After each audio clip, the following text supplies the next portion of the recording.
सबका विकास बहुत बड़ा स्लोगन है और मैं ये कहना चाहती हूँ, it is a huge slogan, but this government has to realize that without strong states, you cannot have a strong center, sir. That now it is not Achhe Din. Nobody knows about Achhe Din, what happened to it. Then we were all hoping for New India. Nobody knows what happened to New India. Now she says our new destination is Viksit Bharat. 2047. I don't think I will be alive in this parliament to see what happens in 2047. Thank you, Vice Chairman, sir. धन्यवाद. Thank you, Vice Chairman, sir. I would like to start by thanking my party for giving me the opportunity to speak on the budget for 25-26. I am honored for two reasons, sir. Is because I'm positioned very uniquely in this house. The first reason is I come from a state in the northeast.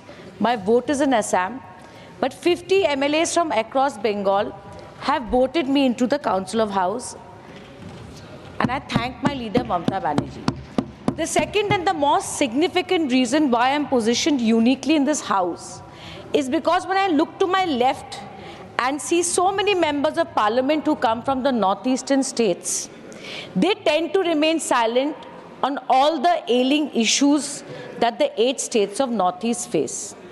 I feel lucky that when I look on this side of the house, when I look at the opposition, I think apart from Mr. Bhuya, I am the only other member of parliament in the opposition. That, sir, the silence on that side is killing.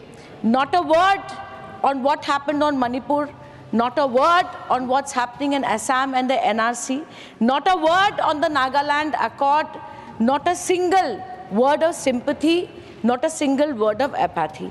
Sir, I would like to say that this budget is an insensitive budget.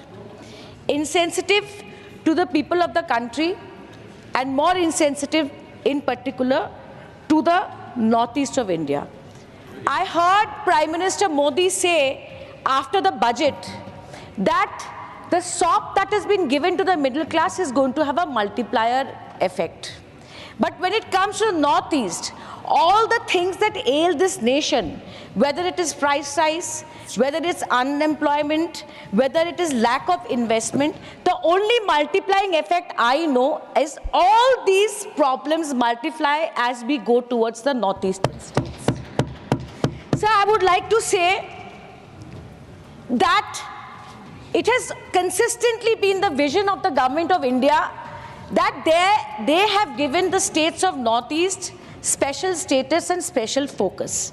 Today I recall with a lot of respect and great tribute our former Prime Minister Dr. Manmohan Singh. It was his vision when he in 1991 said that if we want the northeastern states to develop, then we have to look east.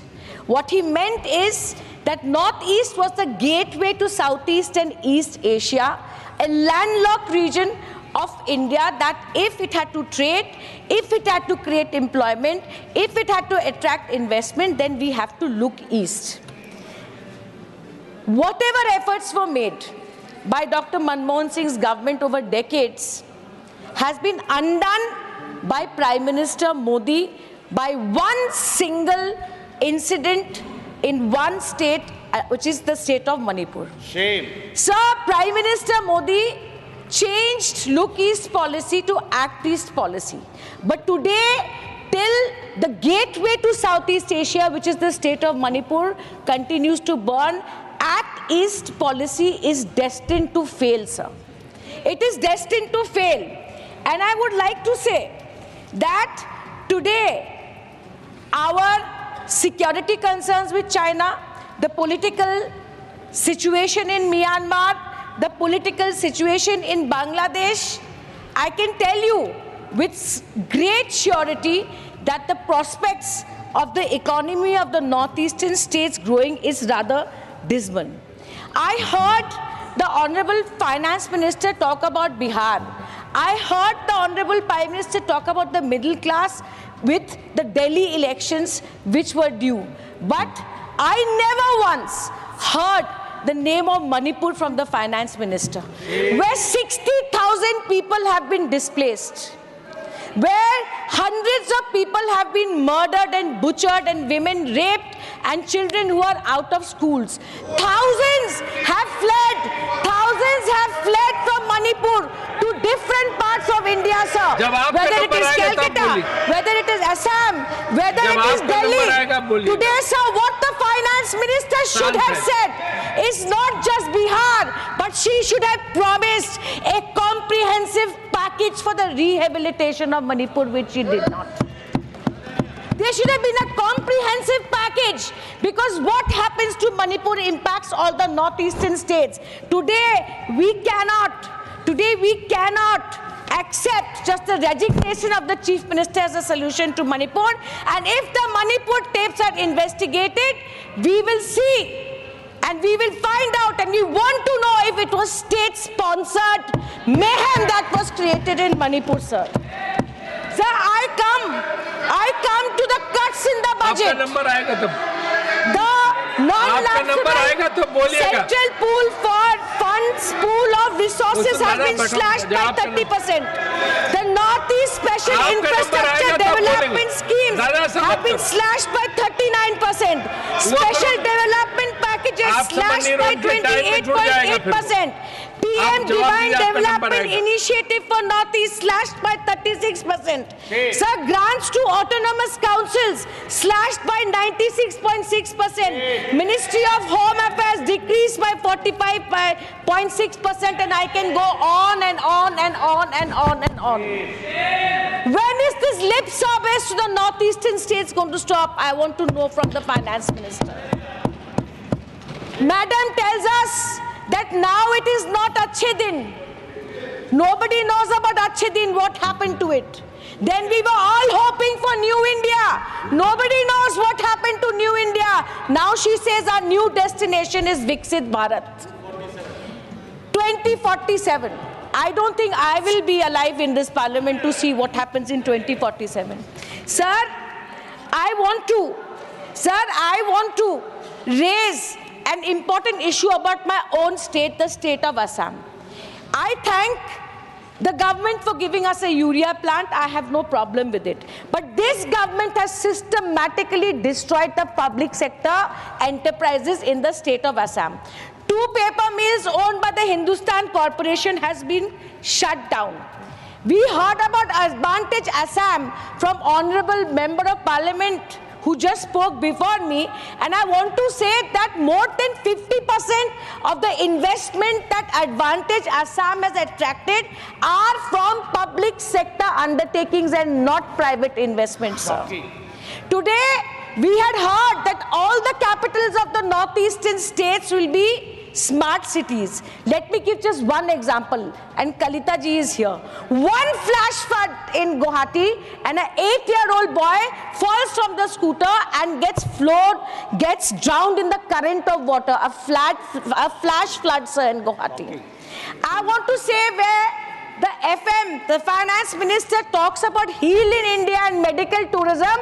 For us in Northeast, medical tourism is having to go for small surgeries, for minimal treatment to Chennai, Kolkata and Delhi. That is medical tourism for us in Northeast. Today you talk about Udan. Sir, I'm pained to say, I'm repeatedly saying in this parliament that I come from a remote area in Assam called Silchar. Not a single route is running from Silchar airport which gives Udan, which is recognized by Udan. I ask myself why. Sir, सबका साथ, सबका विकास बहुत बड़ा slogan है, और मैं ये कहना चाहती हूँ, it is a huge slogan, but this government has to realize that without strong states, you cannot have a strong center, sir. When is this government going to realize? When is this government going to realize? And I am pained to say that the finance minister says she will start an index to see that which are the states which are friendly to private investors.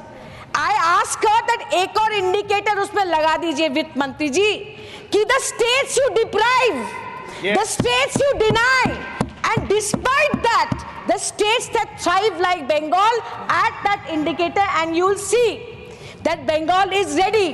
That you will see that Mamata Banerjee has succeeded in Bengal not because of Modi government but despite the Modi government.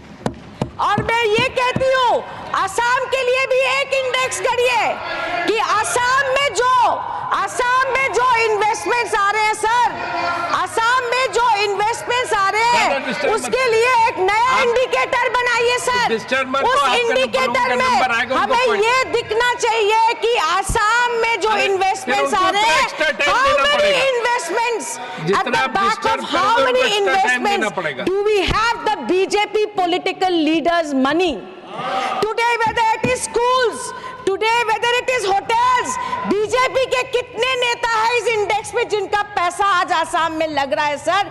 इसके लिए भी एक index होना चाहिए। आसाम शायद सबसे आगे रहेगा इसके लिए। सभापति महोदय, I hope that as parliamentarians we go beyond the headlines and look at the fine print to see that in effect this is an insensitive budget that does not talk about unemployment, that does not talk about price rise, that does not address the ailing issues, the burning issues of this country, and it is an absolute and total neglect of the northeastern states and Bengal. And unless you rectify your ways, you will be routed. You will be routed from northeast and you will be routed from Bengal. Because sir, let me tell you sir, let me submit that today people's suffering and people's voice in a democracy is the loudest voice. And I can tell you that today Assam has got a urea plant, and the one single reason is Assam is headed for election, and Mr. Biren Singh has been asked to resign only because the entire tribal community of India has moved away from the Bharatiya Janata Party. With those words, I once again thank the party for giving me this opportunity.